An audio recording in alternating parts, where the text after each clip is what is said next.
Once upon a time, in a village nestled by the Ovia River, 12-year-old Etinosa lived with his family and friends. The river had always been the lifeblood of the village, providing water for crops, animals, and daily life. But one year, the rains stopped, and the once bountiful river began to dry up. The villagers, desperate and frightened, faced a terrible drought that threatened their very existence. Etinosa, though young, couldn't bear to see his village suffer. He overheard the elders saying that the source of the river, hidden deep in the forest, was believed to be cursed. The villagers had long stopped venturing to the river's origin, fearing the spirits that guarded it. But Etinosa wasn't convinced. He believed that there was a way to save his village, even if it meant risking his life. One night, under the cover of darkness, he quietly gathered his courage and set off on a quest to find the source of the Ovia River. Armed with nothing more than a slingshot, a god of water, and his grandmother's stories of the forest spirits, he ventured into the dense woods. The journey was perilous. He encountered wild animals, treacherous terrain, and eerie sounds that sent shivers down his spine. But Etinosa pressed on, driven by his determination to help his people. On the third day, exhausted and hungry, he reached a hidden clearing. In the center of it was a small, crystal-clear pool, the fabled source of the Ovia River. But something was wrong.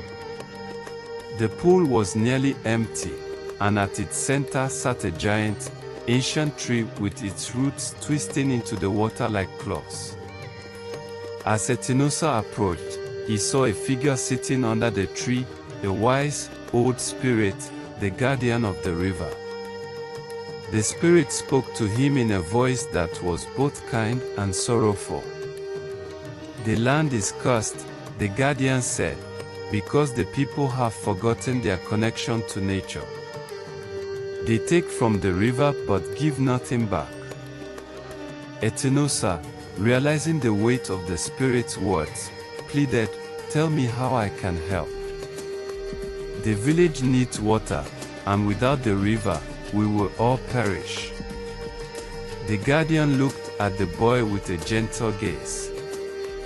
"To restore the river, you must perform a task of great importance.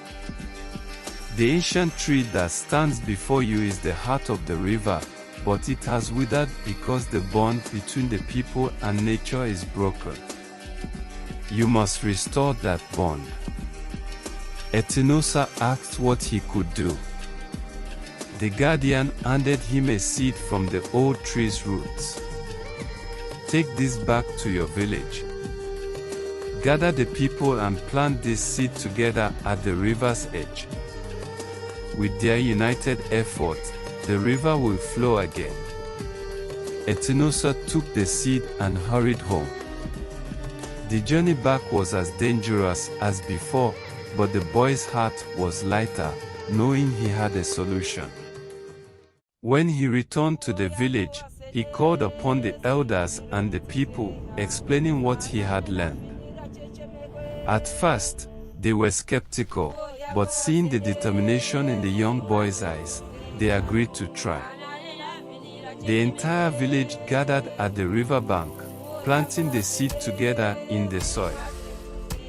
They sang songs of the river, offered prayers, and for the first time in years, they remembered the importance of caring for the land that had sustained them. As the sun rose the next morning, a miracle occurred. The seed sprouted into a sapling, and from the earth, water began to trickle. Slowly but surely, the Ovia River began to flow again, stronger and fuller than before. The villagers celebrated Etinosa as their hero, not just for saving the village, but for reminding them of the deep connection they shared with the land. Etinosa, humble as ever, knew that it wasn't just his actions, but the unity of the village that restored the river. From that day forward, the people of the village honored the river, planting trees along its banks and teaching their children the importance of living in harmony with nature.